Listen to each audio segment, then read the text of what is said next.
Við ætlum að ræða bækur, það að detta inn bækur svona með vorinu, bækur sem gott að taka og lesa í sumarlífinu, líklega hugmyndin. Og ein af þessu bókum bók sem að kallast á íslensku Villistrákarnir og eftir William S.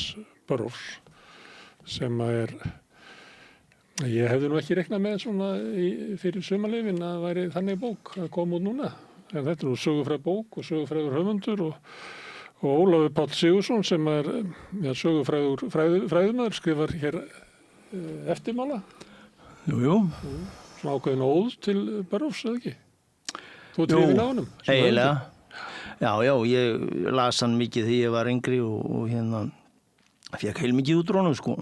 Já. Og hann inspireraði ansi mikla svona vinnu í sambandi við orðskurð og segurbanda tilraunir alls konar og kvikmyndagerð og svo framvegis, sko. Svona þetta, hvernig hann klippir textan einhvern veginn í... Já, þú kannski að fara út í það seinna, sko. Já, við skulum byrja á höfundurum sem svona notorious maður í bókmenntasögunni, William S. Burroughs. Hann var það notorious, sko, að það var eiginlega ekki, sko, til dæmis þegar ég var í háskóla, sko, upp á 90, það var ekki séns að fá prófessora til þess að lesa með manni Burroughs. No. Þetta voru viðbröðin, sko. Það því hann væri þá svona eins og hættulegur, hann væri slaufaður maður, eða vegna þess að verkin hans væri svo sérstökuða. Vissuleiti tebruskapur, held ég nú það, sko. Svo, sko, hann var bara svo róttækur líka, sko. Og þessi... Sem manneskja og hvernig líf hans var. Já, og líka pólitískt. Já. Mjög pólitískt og þessi cut-ups sem hann kallaði cut-ups sem orðskurður eiginlega. Það var, mörgum var mjög uppsigað við það. Það var ýmsu leyti mjög, sko, eyðileggjandi afl. En menn hafa nú farið að taka þetta til rannsóknar, sko, og fundið alls konar pælingar þar að baki, sko. En þetta þannig að þú skrifar texta og svo eiginlega stokkar hann upp næstuði tilviljunarkennt. Þannig að út kemur, merkingin kannski farin fyrir flestum, en einhver merking komin í staðinn eða eitthvað? Sko, ein af grundvallar pælingunum bak við cut-ups hjá Burroughs fyrsta lagi, algjör tilviljun. En, sko, hann var með þessa teóríu, sko, að tungumálið væri vírus. Já. Og það sem við erum að skrifa, við erum eiginlega fyrir okkur sjálfum, þannig að við verðum eiginlega að eyða okkur sjálfum út úr textanum til að skera á samhengið. Því, sko, hvað kemur það ekki samhengi? Þegar hann var ungur, sko, þá fannst honum að allur raunveruleikinn universið væri bara einhver gömul upptaka. Og hvort sem það væri, sko, bara skynjun eða texti eða upplifun á texta eða tungumálið. Og þessar upptökur kæmu frá, sko, þessari pælingu hans sem alveg bara þungamiðjan í hans hugsun. Það þetta konsept stýringin, control. Og að það sé þess að stýringin sem stjórni þessum upptökum og þess að stjórni okkar raunveruleika og raunveruleika skynjun og þess vegna eins og til dæmis í skáldsögu sem við Nova Express, þar hann með þessa, sko, þennan frasa storm, prisoners of the earth storm the reality studios, fangar jarðarinnar, ráðist á raunveruleika verin þar sem ykkar raunveruleiki hannaður og með því að klippa í sundur samhengi í texta til dæmis og framsögn, til dæmis hann klippti mikið útvarsmenn, sjónvarsmenn, fréttir, ræður og svo framvegis. Þá varstu að klippa á það samhengi sem stýringin reynir að viðhalda. En ekki til þess að kæmi nýtt samhengi, það ekki... Jú, hann gerir það líka sko, en það hann vann líka sko poetíst, hann vann mjög pólitíst með orðskurðin og orðklipp, en líka poetíst. Og þá hann sko, klippti hann oft til dæmis Rimbaud, Baudelaire, flotta poesíu Shakespeare og það bara ekkert sko sumir sko yngri lesendur Burroughs sko tóku þessu cut-ups eins og þetta væri einhver salvation sko, einhver frelsun og með því að cut up þá myndur bara, þú veist, komast eitthvað allt annað en það skiptir máli fyrsta lagi hvað þú ert að cut up og hver það sem bak við það. Ég reyna að skilja, er þetta til þess að losna úr stýringunni og það sé eiginlega markmiðið í sjálfu sér? Og ekki endilega til þess að komast á eitthvað tiltekið því að leið þú kæmist á eitthvað tiltekna merkingu þá það líklega farið að stýra þér. Þetta bara til þess að rjúfa samhengi viðtekinnar orðræðu, viðtekinnar skynjunar á raunveruleikanum sem að heldur okkur frá lífinu og að drepa sálinnar í okkur. Það endalaust hægt að nálgast cut-upsinn frá ýmsum hliðum sko. Og Burroughs hann var ekki bara þessu til þess að búa til texta sem var einhver svona nýjung í, heldur þetta eiginlega lífsafstæð hans að við séum fangar. Já, og fangar í tímanum. Hann var alltaf með þetta what are we here for? We are here to go það reitt að trúa því. Það reitt að trúa því, en að trúa því og getur losnað út úr því. Sko hann með því að rjúfa gat í tíman og nota dóp því já, ég held nú að hann notaði mikið sko líka einhverja halsugena, ofskynjunarlyf og eins og í tísku í dag. Já, og hann var nú einmitt 50 árum á undan eins og það mikið núna í tísku þetta ayahuasca sem hann kallaði nú alltaf jaha og hann fór stuttu eftir að hann myrti eiginkonu sína. Þú segir myrti? Drap, ég segi nota nú oftast drap, þetta hefði verið dráp því þetta var þetta meira að minna óviljandi en bara vitfyrring eins og hann segir sjálfur. Fyrir þá sem ekki vita þá skaut hann konu sína í Mexíkó eða ekki? Jú. Og sagði að þau hefði verið William Tellake, hún hefði verið með epla á hausnum og hann hefði ekki hitt. Já, hann sagði þau eru bara pissfull í einhverju teiti og svo hann hafði því sko sóttu byssu sem hann átti sem að vissi reyndar að miðið væri eitthvað hálf slaft á og og á leiðinni heim með byssuna þá finnur hann að það eru fyrir hann að flóa tárum andlitið á hann og hann bara hágrætur og finnur fyrir einhverju rosalegri tilfinningu að algjöru glötun og missi og þegar hann kemur heim þá byrjar hann að drekka og svo fara þau eru þannig í Mexíkó fara þau í eitthvað teiti og þar drukkið mikið og hann segir svo við hann að nú William Tell atriðið okkar komið að því og hún bara settur glas á höfuð á sér og hann miðar og hittir ekki betur en svo að hann lendir í enninu á henni hún deyr og hann slapp nú sko fljótlega úr höndunum á löggunni var bara mútað og lendi í einhverjum bara auðvitað gríðarlegri krísu með sjálfa sig og þá fer hann þannig í Amazon skóginn að leita að jahaja einhverju mjög potent ofskynina plöntu Til að komast út úr áfallinu eins og væri sagt í dag. Já, ætli ekki eða einhvern veginn rjúfa algjörlega kyrstöðu sem hann var lentur í sko og líka hjálpa sér að losna undan heroíni held ég.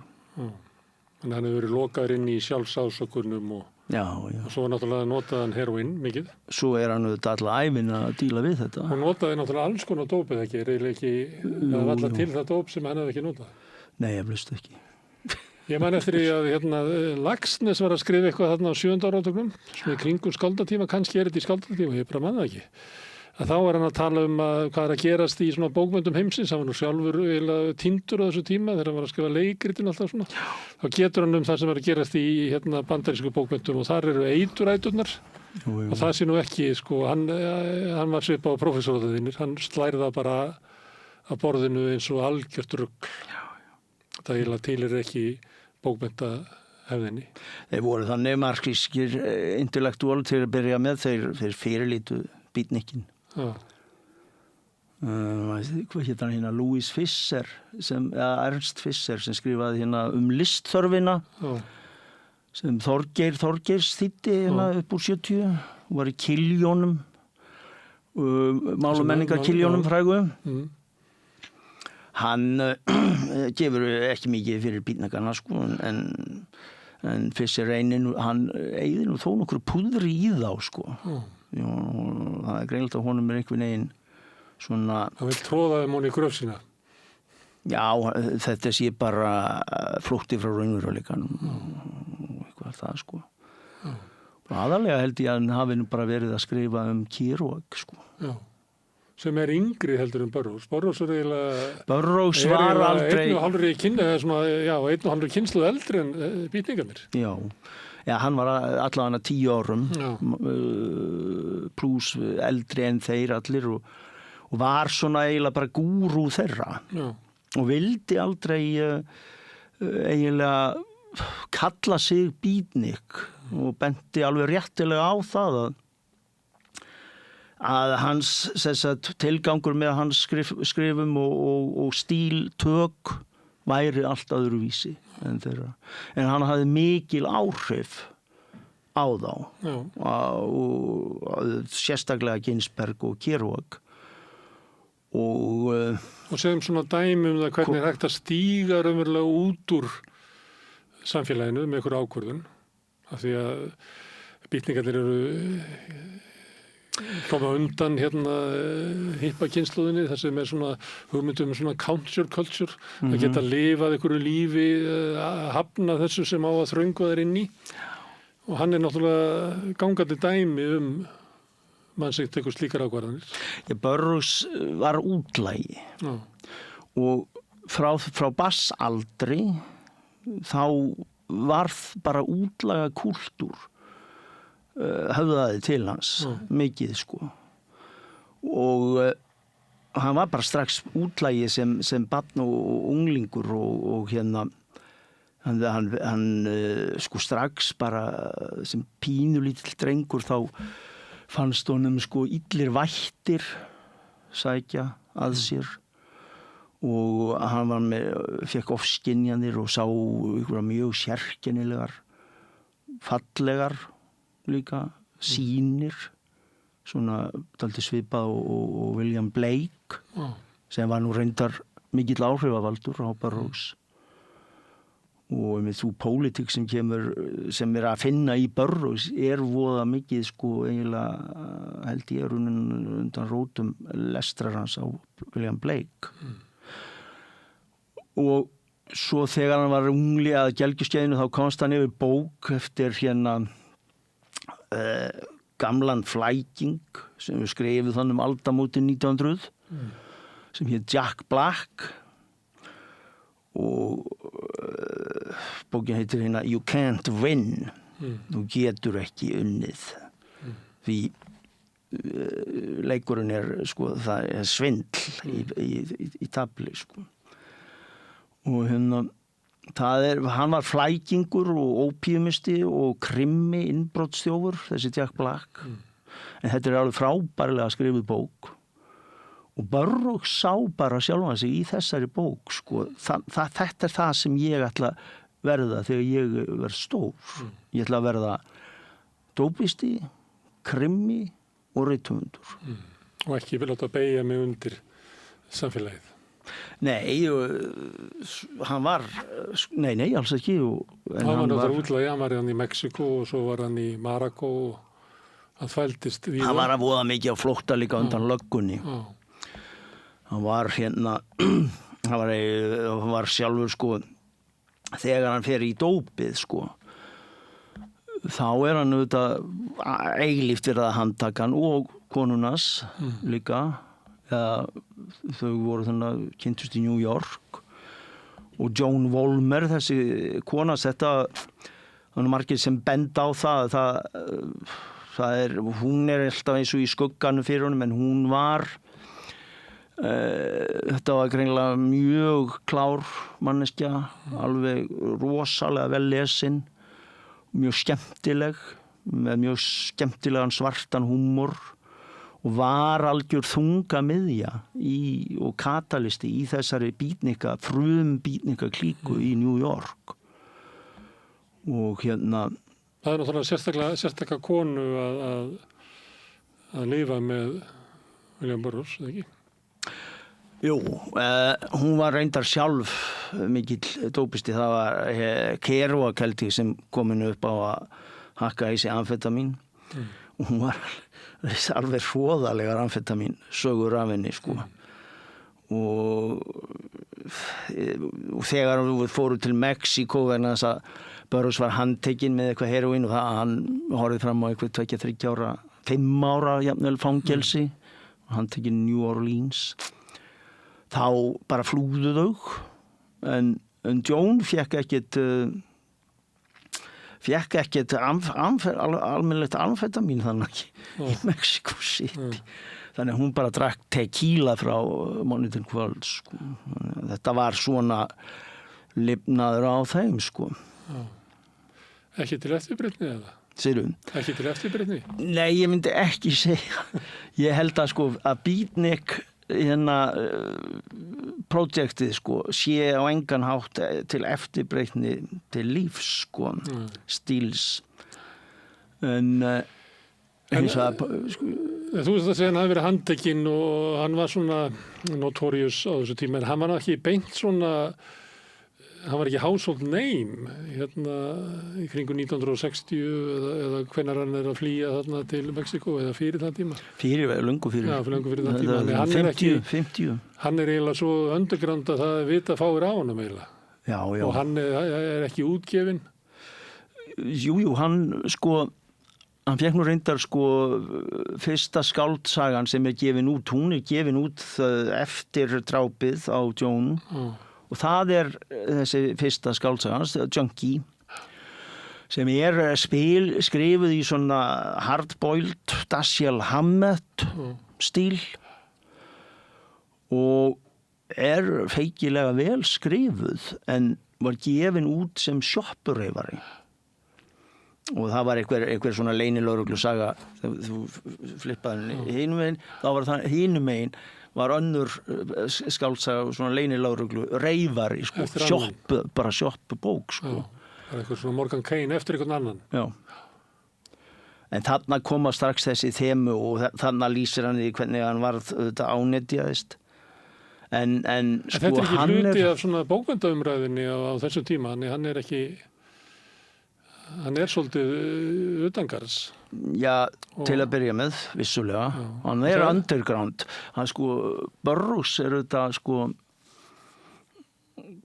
eiginlega, sko, eitt aðal átrúnaðar góð andkultúrsins. Þess sem kölluð counterculture, sko, sem hefst með eiginlega beatnikunum, sko, og því. Og hann innblástur þeirra. Já. Hann og innblástur hippana, hann innblástur beatnikana, hann innblástur punkarana og Hann klæði sig alltaf í á sama bókari. tíma Það lítur út eins og svona bókari jú, hann er svona snemma á hann er bara þeirri kynslóð Já.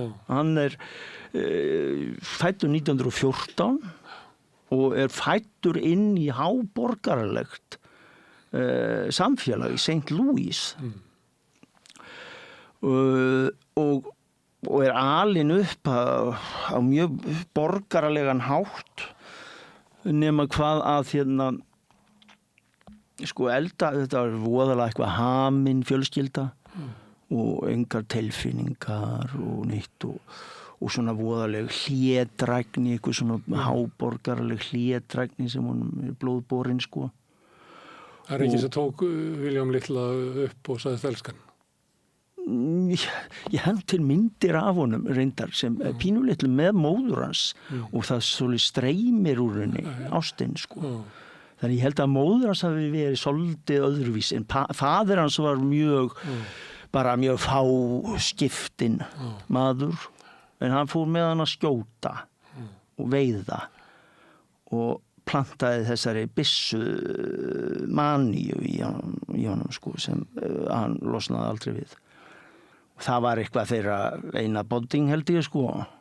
En hann sko þau voru auðvitað með vinnuhjú og eldabuskan hún kenndi honum að alls konar kukl meðal annars að eitthvað svona raddað til þess að tæla fram körtur í garðinum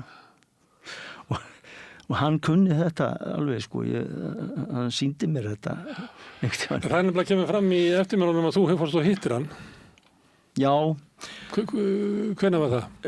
Ég hitt hann fyrst bara lauslega 82 Já Þá var heil ráðstefna, svona multimedia ráðstefna í London, kalluð Final Academy, sem vísa nú í gamlan draum sem hann hafði í sambandi við villistráka-konseptið. En það var að stofna akademíu fyrir villistráka. Ég segi frá því þannig í eftirmálunum. Það var en já þá hitti hann fyrst en og ég hitti líka Brian Gysin ég var að pæla í draumavélinni sem Gysin og starffræðingur sem var mikill samstarfsmaður Burroughs líka, Ian Somerville bjuggu til sem er svona primitífur stroboskóp sem það kemur alfabylgjónum í gang mikið í hausnum á þér og virkar alveg feikilega mann dreymir vakandi en maður er með lokuð augun og þetta er svona bliksjá stróboskóp. Hálfu í draumi og hálfu að fylgjast með sér dreyma eða eitthvað. Já, og sérð alls konar sýnir en getur svo bara leið og líkur upp augnlokunum þá ertu bara mjög afslappaður því þú fengið þær heilabylgjur sem virka best í hvíld og dreymir. Þetta og sérð einhver arkæisk symbol einhver frumsöguleg symbol svona eins og Carl Jung var að tala Okkur dreymir alla úr sama draumlindinni einhvern veginn. Já, einmitt eitthvað sameiginleg frum samanlegt minni. Já, samanlegt minni og en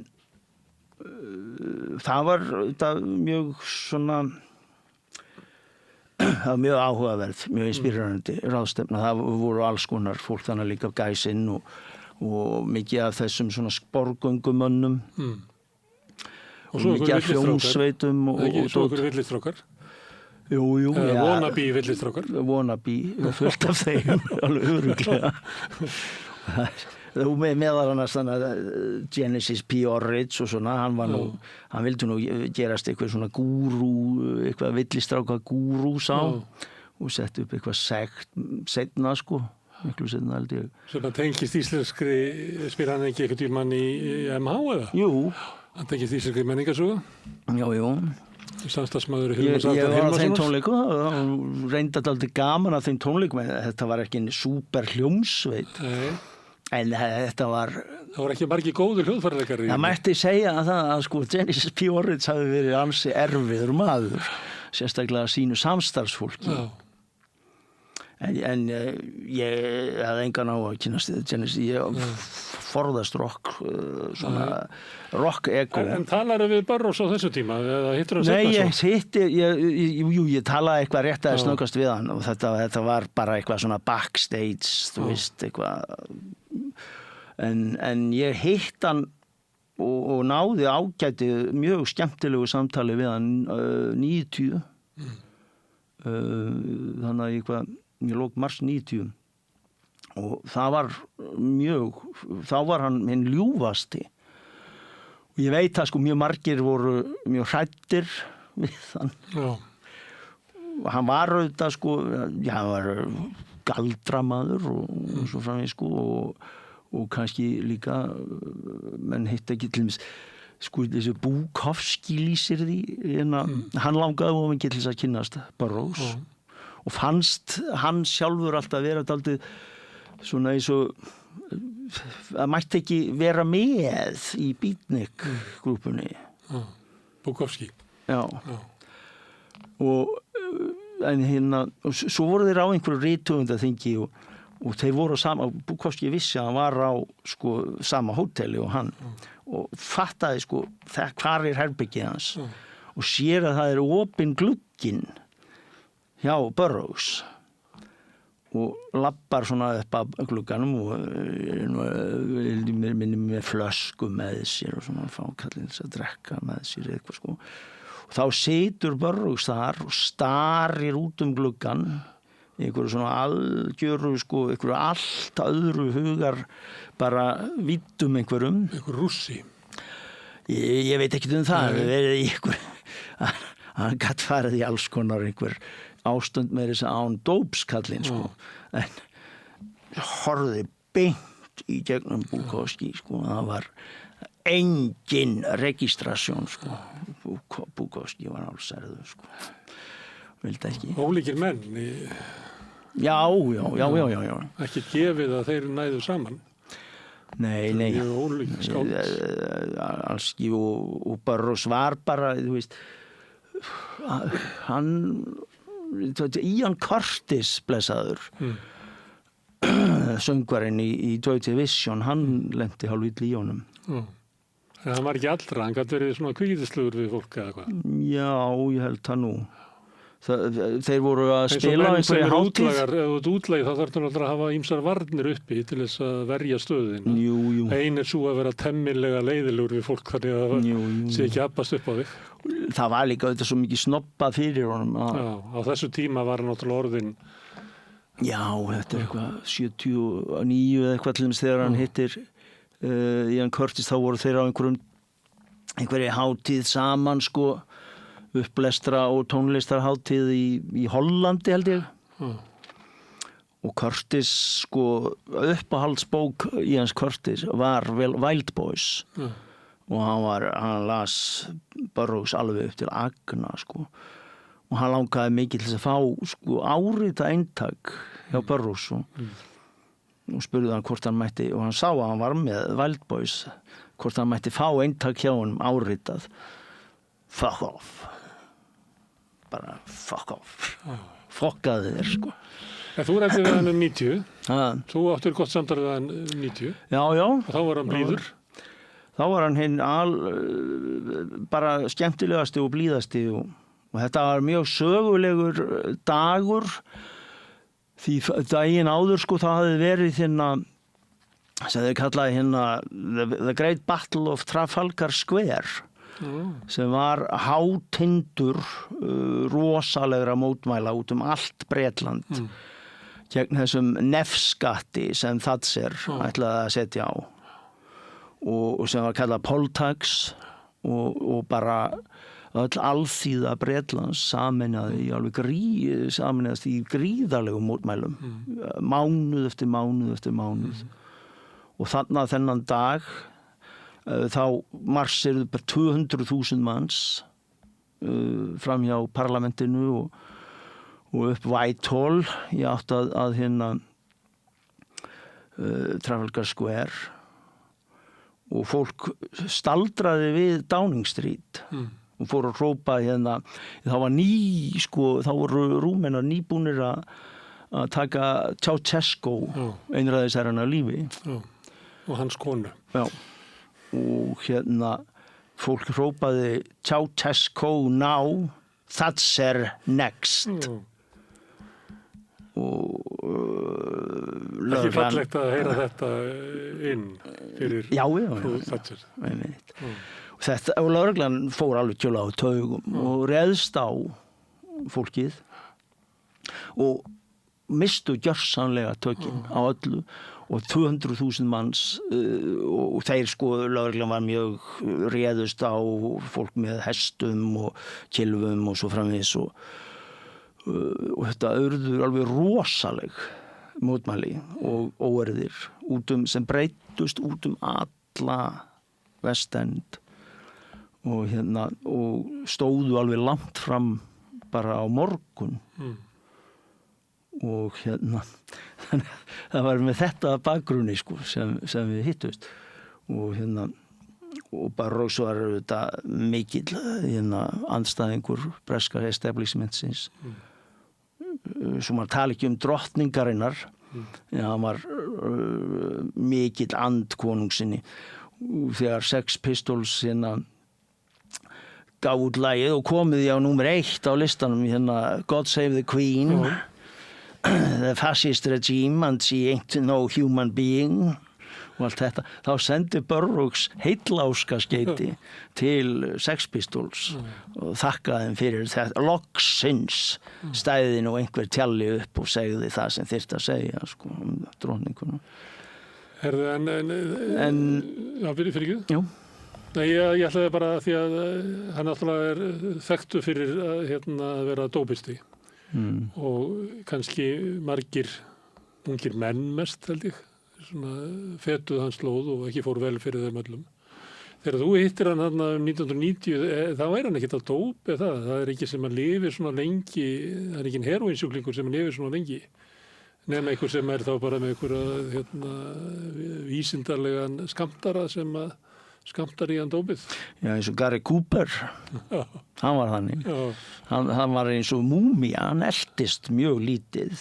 Eltist mjög vel, en hann var alltaf með lækni sem var alltaf bara með töskuna reddi alltaf og þannig hann var svona eins og í formaldalíni en Burroughs hann var nú ekki ríkur endilega nema kannski allra síðast hann hefur örugglega verið á methadóni, það getur vel verið hann hafi verið á heroínu líka viðhaldsmeðferð eins og heitir í dag en hann drakk líka og hann reyndi alltaf bara að byrja að drekka þetta var bara vodka og kók alltaf svona 4-5 leitið En það fer ekki alltaf vel fyrir þeim sem eru með svona einkalækni eins og Elvis Presley eða Michael Jackson eða Prince það er þetta ráðleggja fólki frá því að fá sér einkalækni ég held að Maradona hafi líka verið með eitt svona Já, Gary Cooper var mjög ánægður með sinn en það fara nú ekki mörgum sögum að þessum með Gary Cooper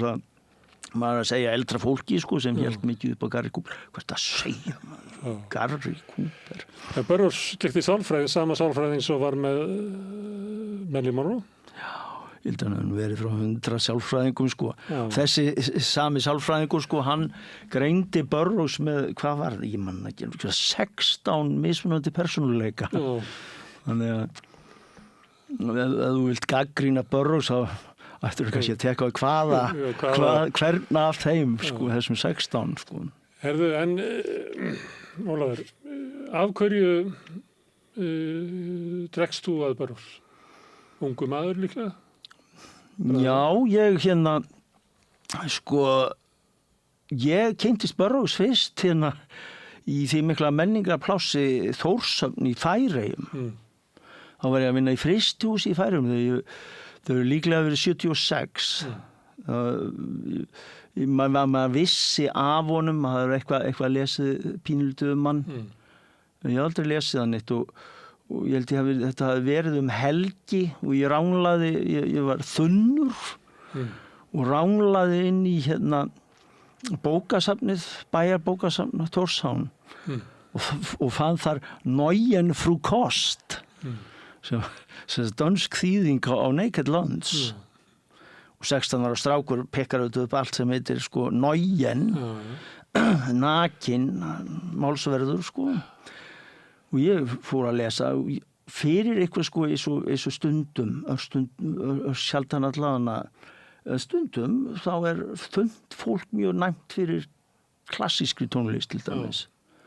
Það eru einhverja varnir farnar svona. Já, það eru einhverja varnir farnar og þú rann textin í gegnum mig og ég fattaði strax að þetta var rosaleg póesía í þessum texta og þessar skáldsýnir rosalegu skáldsýnir þó þær væru sko óhugulegar og þessi surrealismi sko maður var mjög vel sko upplæður fyrir það og það að leyfa sko textanum að flæða í gegnum sig og villistrákana á eiginlega að lesa þannig líka að leyfa textanum að flæða í gegnum sig án fordóma. Þú ert ekki að stoppa og lesa aftur, þú ert bara að halda áfram að láta þetta flæða. Já, einhvern veginn að ná þetta eins og kvikmynd sem fer í gegnum hausinu, eins og prósaljóð. Ég sá menn vera að ræða hvernig maður í verður að maður ætti að lesa skáldsögur Thor Vilhjálmssonar frá og þá var einn sem að mælti með því að bara halda áfram að lesa, ekki stoppa og lesa aftur. Því að þetta getur eitthvað verið bara í taktinum á þessu. Og þú er ekki endilega víst að þú finnir merkingu og þú stoppar og ferð að lesa aftur. Og sko, ef þú ert að lesa Burroughs, sko, ef þú ert að leita að samhengi, þá finnur það ekki. Þá ert þú in deep shit, sko. Og þú finnur kannski einhverja ryþma og dót, sko. Og og þú finnur sko hann er alveg frábært eyra fyrir díalóg fyrir töluðu máli og fyrir sko slangi þá er þetta gamaldags slang sem nú útskýrt af þessu leyti í einhverju Penguin útgáfu í Junkie sem mjög ráðlegt eiginlega að lesa Junkie áður með þessum orðalista þessu eitthvað 50s dópista slangi í New York sem hann notar mikið í Naked Lunch en svo sko það er ekki allir höfundar sem hafa þessi eiginleika hafa svona næmt eyra að geta eiginlega maður sér þetta hvað margir eiga erfiðleikum með að skrifa samtöl það verða stirð og erfið en hann hafði þetta eyra að geta þó að hann sko tekið leigubíl og einhvern veginn náða að skrifa upp tónin og blægin í bílstjórunum á eftir Svo líka sko það sem sagt fyrir sko utan þessar skáldsýnir hans sem ég sko fílaði þá var þessi samfélagssýn hans mjög talaði til mín þessi ofboðslega sko vantraust á yfirvaldi sem hann kallaði stýringuna og þessi sko sem hann setur fram þegar í Naked Lunch algebra þarfarinnar the algebra of need þar sem hann sko tekur þessa heroín ánetjun og gerir hennar allserjar samlíkingu við vald og kapitalisma og stýringu hvernig okkur haldið föngnum í samfélagi sem að vinnu gegn okkur og andstyggilegt á allan átt og okkur við ánetjumst eigin fangelsun og þú trúir þessu ennþá meir og minna? Já, ég skrifa mikið þetta í þessum eftirmála að þessu leyti sko Burroughs hann hafði mjög sterkan tendens til þess að skrifa framtíðina eiginlega og gat það og hann skrifar til dæmis sko hann eins og menn gera sem að fella svona nýður ég segi ekki varnirnar eða eitthvað, að þegar menn eru íta skilningnum í burtu, að þá getur sko sýninnar haft aðgengi að þér. Já, að vissu leyti, einmitt. En hann líka, sko, við skulum ekki gleyma að hann hámenntaður. Þetta útlægi, þetta þjófur og djöngari. Morðingi. En hámenntaður úr bestu háskólum í Harvard, hann sótti meiri segja sko tíma hjá T.S. Eliot, ljóðaskáldinu sem var reyndar með eiginlega nákvæmlega sama bakgrunn í St. Louis, í einhverju yfirstéttarfamilju og Burroughs. Og hún fannst T.S. Eliot allt og neikvæður og íhaldsamur í garð rómantísku skáldana. Og svo hann sko hámenntaður í mannfræði líka og sko sem hann reisir alla þessa eiginlega sko anarkísku greiningu á valdinu sem var eiginlega hans höfuð ævistarf, reisir það að mikið á rannsóknum sínum sem mannfræðingur. Strax sko bæði í Bandaríkjunum, háskólum í mannfræði og í Mexico City. Þar hann að rannsaka sko Mæjana, indíánana og kúgunarkerfi Mæjana og leið líka sko myndletrur þeirra og þetta og hann var sko mjög snemma bara sérfræðingur í kúgunarkerfum og eðli valdsins og það strax maður finnur skuggan að í junkie en svo það alveg bara í Naked Lunch sko En þessi ekki kallað eiturlyfjaneysla hans náttúrulega hluti af þessu að ef þú ert með þessa heimsmynd þú sett lokaður inn í einhverju svona kúgunarkerfum að þá eiginlega lógískt að nota dóp og eitthvað fleira bara til þess að brjóta það út úr þeim með einhverjum hætti. En þú getur líka verið sko dópisti og smíða þessar kenningar eftir á til þess að réttlæta neysluna. Það hefur eitthvað velt í fyrir eitthvað?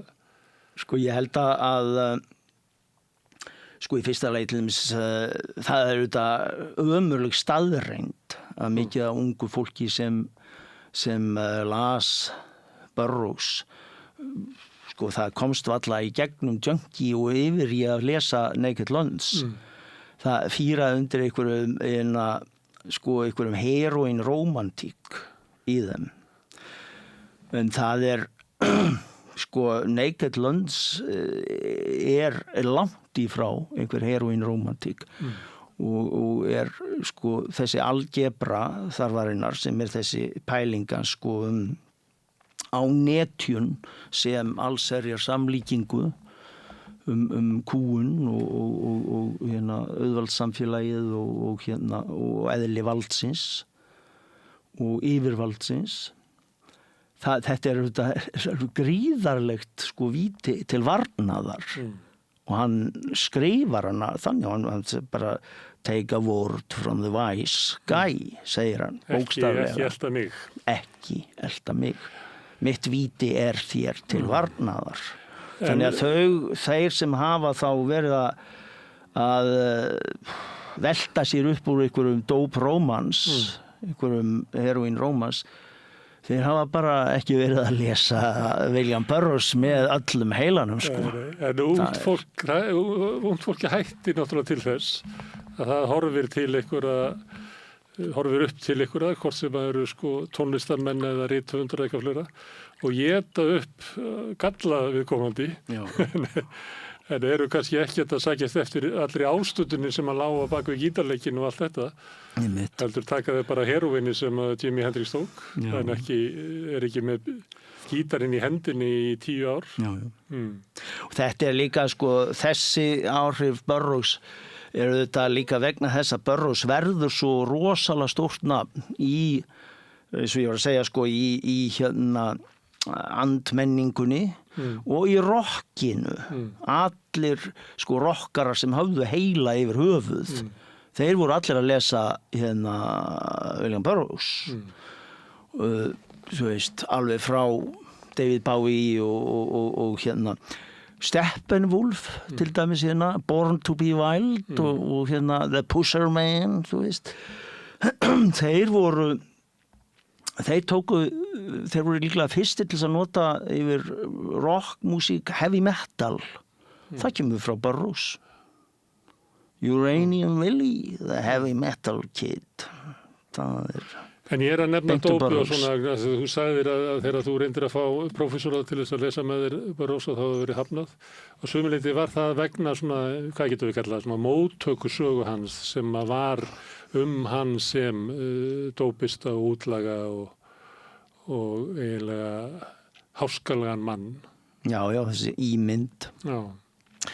Að mörgu leyti, en svo líka sko ég held að Cut-Ups orðskurðurinn hafi sko að vissu leyti snúist dálítið í höndunum á honum. Sko Naked Lunch hún er ekki Cut-Up en hún er sett saman af svona mátulegra mikil tilviljun kaplarnir sko en svo sko allt auka materialið sem hann skrifa því að hann skrifar Naked Lunch og heilmikið annað efni alveg yfir 1000 síður af gerunnu efni sem hann skrifaði í Tangier í Margaux. Svo fór að hitna undir heimunum í Tangier þannig að hann fluttist til Parísar og eftir að hann gaf út Naked Lunch þá byrjar hann að vinna úr restinni af materialinu sem hann skrifaði í Tangier og þá Brian Gysin að halda að honum þessu að fara bara að klippa setningarnar í sundur og af tilviljun og svo framvís og þá kemur þessi trilógía sem kölluð Nova-trilógían sem þá Take It That Exploded og Soft Machine og Nova Express. Þessar bækur eru alveg sundur kliftar og margir áttu mjög erfitt með að nálgast þennan texta og mega þetta en það líka mikil poesía í þessum bókum sko og þessi rosalega uppreist sko þessi mjög anarkíska heimsmynd og kritík bara á sko Burroughs eiginlega sko með almest sko militant surrealistum sem finnast. Það mjög vígreifur surrealisti og bara sko gerir bara árás á raunveruleikan og raunveruleika tilfinningu okkar allra. Eins og gott meindýr bara. Já, ég held að það hafi nú alveg mengt vel með þessu sko. Það ráðast á svo raunveruleiki sé meindýr. Já, sko þessi pæling sko að tungumálið sé vírus sem haldi okkur frá því í raunverulega að upplifa lífið, upplifa sjálf okkur og svo framvegis. Hann hefur að vissuleyti hann þetta úr pólskum einhverjum professor sko Count Korsipski hann og sem hann sótti tíma hjá og það var Korsipski var með þetta aristotelísku pælingar sko að tungumálið væri stæði fyrir okkur fyrir raunveruleikast ef landakort ekki landið það sé illusjón sko og ef þetta borð hér allt annað en borð þetta bara orðin eru svona einhvert net í hausnum á okkur og við trúum því að það sé raunveruleikinn en það bara óralangt frá því. Herðu, villistrákarnir þessi bók búin að vera ég meina að því að tala svona í herind og svona Þá ætla ég að koma með klassíska spurningu. Á þetta erindi við okkur í dag, þessi bók? Já, alveg. Örugglega. Þó hún sé skrifuð á allt öðrum og sérstaklega kannski þess vegna á þeim tíma í sögunni sem hún er skrifuð á mjög þegar sko sætgæstið eða andrúmsloftið var þannig að það var öllum fannst þeir vera einhvern veginn á einhverju hengiflugi þar sem væru bara 1000 byltingar hinum megin við hornið sko. Einhver gríðarleg hugarfars bylting og þjóðfélagslegar byltingar sem myndu færa með sér réttlátari samfélagsform og svo framvegis og barmi nýs tíma og barmi nýs tíma og þetta er tími verðin aldrei söm og þetta er náttúrulega fólk trúðu þessu já og sko þetta er tími mikillra þjóðfrelsisbaráttu og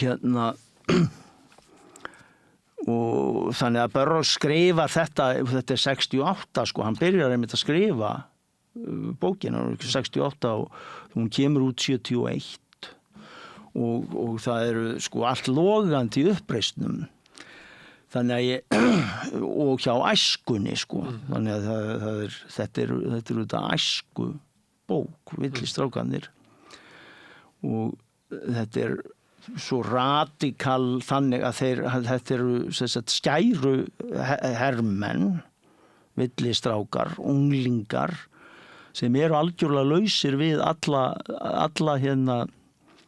þeir eru eiginlega bara sko holdgervingar Erosar og dauðagóðsins Thanatos og eru bara algjörlega lausir við all menningarleg og siðferðileg höft og það er það sem þessi bók gengur mjög mikið út á sko. Og er svo lýsing sem að Burroughs með á þeim sem eru ekki bundnir af höftum þessa kerfis sem heldur okkur frá því sem að við ættum að verða er hún góð? Eða því að manni kannski hætti til þess að búa til andhverfu af því sem að lífið er núna til þess að sjá fyrir það hvernig það er ef við myndum frelsast? Já, bara svo er þetta alltaf í stríði gegn allri tvíhyggju sko. og þannig að það er, ég held að sem bara eins og Nietzsche hefði sagt sko, beyond good and evil sko. En hún er búin að lengja leiðin þessi bók, þessi þýðing var til, Örn Karlsson þýðir? Já, frumdrögin voru til 85, þá var Örn Karlsson búin að þýða, en hún hefur verið unnið auðvitað mikið í henni síðan og hún fór, víst hálfköruð, sko, þýðingin fór fyrir, held ég, mál og menningu, þeir tók ekki mál, gefa út þennan William Burroughs sko, þetta var og en svo aldamótin þá vildi Geir Svansson heitinn bókmenntafræðingur mjög gjarnan gefa hann út, hann var líka mikill Burroughs pælari og mikill ágætis maður og við pældum heilmikið saman í Burroughs og Geir Þau eru alltaf ekki margir sko, þau verður svo glaðir þegar þið hittist Ég segi það Já og hann vildi gefa út Wild Boys eða Villistrákarna eftir þetta og svo hafði ég þýtt líka einhverjar ritgerðir eftir Burroughs sem ég hef mjög gaman af ritgerðunum hans líka og las þær mikið það var Electronic Revolution það er mikið svona alls konar segulbands experiment hvernig á að starta eða róa niður óerðir og svo framvegis hann vildi meina það að ekki nógu margir uppreisnarsikir hefðu nýtt sér þessar hugmyndir sko. Það hefði verið meira bara CIA og einhverja leynilögreglu sem hefðu verið að lesa sína ritgerðir sko. En hann á þessu tíma þessi Electronic Revolution sem ég þýddi sem Geir vildi gefa út og það var önnur ritgerðina Feedback from Watergate to the Garden of Eden sem líka mikið þessar segurbandtilraunir. Þær eru eiginlega sko tilheyra þessu villistráka tímabili hans. Þar sem hann rosalega mikið að pæla í að búa til eiginlega nýja byltingar aðferðir sem samræmdust frekar svona öllum þeim breytingum í nútíma samfélagi og fjölmiðla breytingum á fjölmiðlum og svo framvegis og nýting tækninar, elektrónískrar tækni og svona og þannig að hann alltaf að pæla í byltingarvopnum. Þú hefði viljað sjá þá bók kom út þar sem að ritgerðirnar fylgdu með í. Já, það verið besta mál. Já. En núna það gefið út af forlaginu hans Jakobs. Já, hún hefur farið fleiri leiðir en því maður þá veiktist Geir, þannig að það varð ekki úr þessari útgáfu. Svo týndist handritið og við vorum í fleiri ára að reyna að finna það. Svo fundum við Irma Erlings, konuna Geirs, það loksis einhvers staðar í einhverjum kössum upp í háskóla á pappír og þá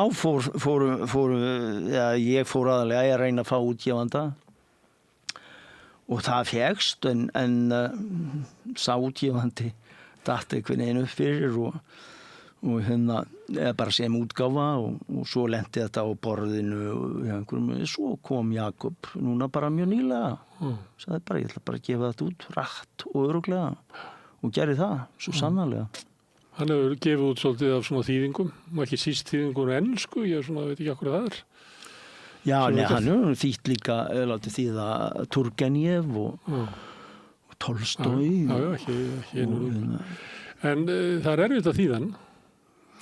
Já, eiginlega eini Íslendingur sem ég treysti til að þýða William Burroughs var Örn Karlsson og því Örn við hann upp úr 1980 þá bjó ég með kærustunum minni á Arnarstapa undir jökli og Öddi kom í heimsókn og ílendist í fleiri mánuði og úr varð mikil, ég var á kafi í Burroughs þannig að var að þýða einmitt Electronic Revolution og Feedback from Watergate to the Garden of Eden og við fórum að gera alls konar cut-up experiment og við vorum að taka íslenskan skáldskap mikið og ég var með fullt af plötum af íslenskum skáldum að lesa atómskáldunum Steini Steinar Jóni Helga, Sigga Nordal, leikrit, gullna hliðið, Íslandsklukkuna, svo framvís. Þetta á þeim árum þar sem að menn höfðu svolítið sérstakann talanda þegar þú segja Jón Nordal og Jón Helgason, þetta allt mjög sérstakur talandi í þessum mönnum. Já, ég svo til dæmis ég á Sigga Nordal, rosalega hátíðlega, það var mjög gaman að kötta Sigga, en þetta við köttuðum þetta í bara eins konar svona orða fars eins og kjötfars og þetta var bara menningarlegur terrorismi með mjög pólitíska meðvitaðan hátt svo tókum við útvarpið með fréttaþuli fréttir fólk forsetan og forsetisráðherrann alls konar úr þinginu, ræður úr þinginu, þetta var allt kvarta sundur og saman. Nú geta eitthvað spurt, til hvers? Til þess að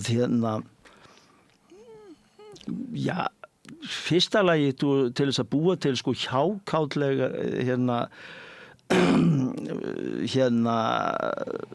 ég get bara draga liðið sundur og saman í háði valdið og fyrir okkur var þetta var ömurlegur tími þetta er þessum tíma sem þessi dómsmorð á fullu Geirfinns og Guðmundarmálin á 8. áratugnum.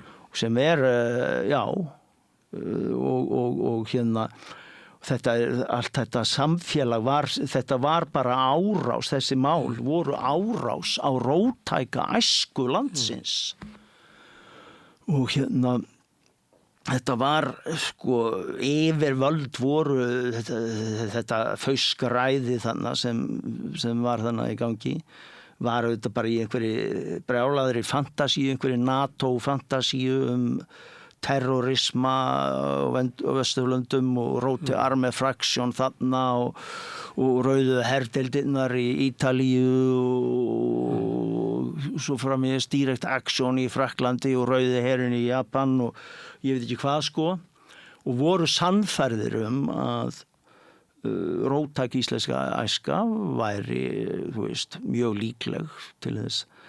Þannig ég hef alltaf litið á þau mál sem tilraun til þess að þetta var hótun við róttæka æsku Íslands. Og við erum að gera þessi experiment rosalega mikið með þennan bakgrunn. Þegar þú ert að tala William Burroughs, þá þú sért ekki að tala hérna svona sérstakann rithöfund, þú ert að tala svona einn af stór hugsuðum okkar tíma. Já, það nefnilega þegar eins og ég segi háskólasamfélag var mjög lengi að bregðast við honum, ekki taka hann í sátt, heldur bregðast við honum.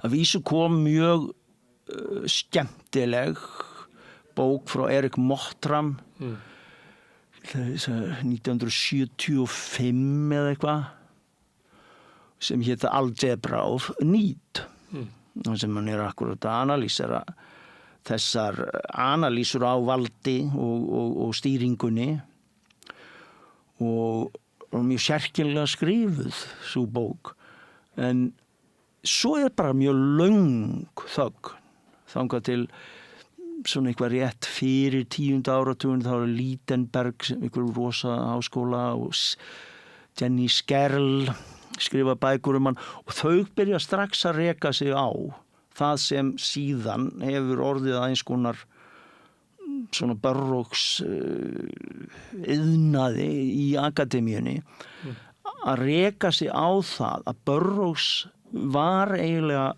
10, 20, 30 árum á undan öllum helstu hugsuðum þessa tíma þess að 10. áratugsins og 9. áratugsins.